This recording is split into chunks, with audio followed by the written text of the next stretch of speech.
I'm Jeff Dickie. I'm an invasive species technician with Conservation Halton. I grew up pretty much in the Halton region area, and I spent a lot of time exploring a lot of the woods and ravines and things like that in my area. So I knew pretty quickly that I was probably going to pursue a job in the outdoors. And I got to the age of going to college and figured I would get into the forestry industry and worked as an arborist for a long time. And now I'm an invasive species technician. So you're an invasive species technician, but what exactly is an invasive species? An invasive species would be something of non-native origin that has the potential to threaten native species, economy, and social activities. A perfect example would be something like the emerald ash borer, which was extremely destructive and had because it has no native predators, so it doesn't keep the population in check, and that's why particularly it was quite an aggressive invasive.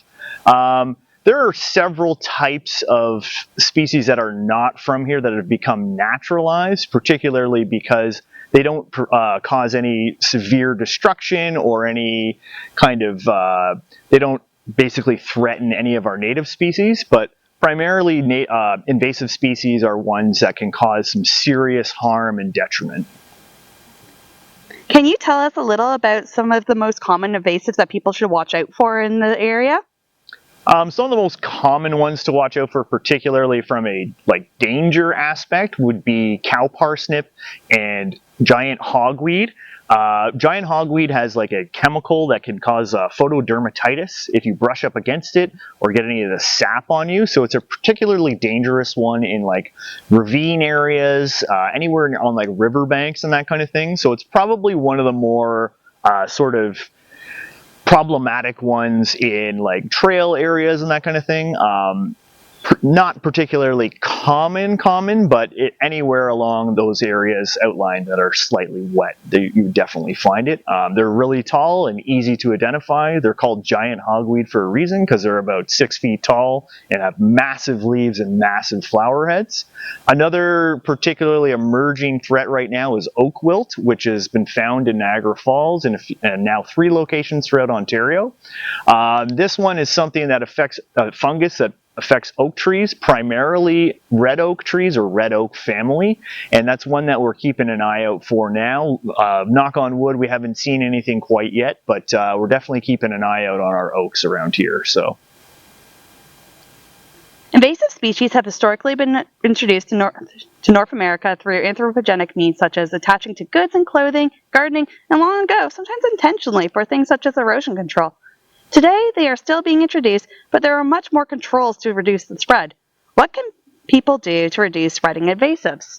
One of the things you can do is look online and find all kinds of outreach material that can give you positive identification features and lots of checklists to go through, what is an invasive species, because there are sometimes a lot of lookalikes that are very similar. So just having that knowledge definitely helps to know what an invasive actually is. One of the things you can do is make sure you clean off things like equipment like ATVs, bikes, your boots. At some trails now, they have boot wash stations or boot brushes where you can actually clean off your feet or clean off your shoes just to make sure you're not spreading invasives from the next forest to the next forest. Or there's several locations on the Bruce Trail where there are some, so those are great opportunities. The other thing would be to drain any areas, or boats and that kind of thing, of any water that might be going from water body to water body, and any equipment like gardening tools, hand saws, and that kind of thing that might have come into contact with something invasive.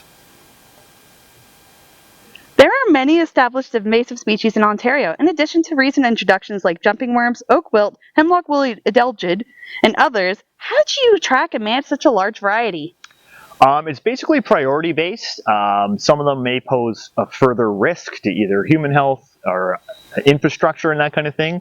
It's largely kind of prioritized based on where it is or what it is, kind of. So hemlock woolly adelgid has a slow 3-year kind of rate where it slowly sucks the needles out of hemlock trees, whereas something like emerald ash borer, a tree could suddenly just dry up from its conductive tissues and then drop.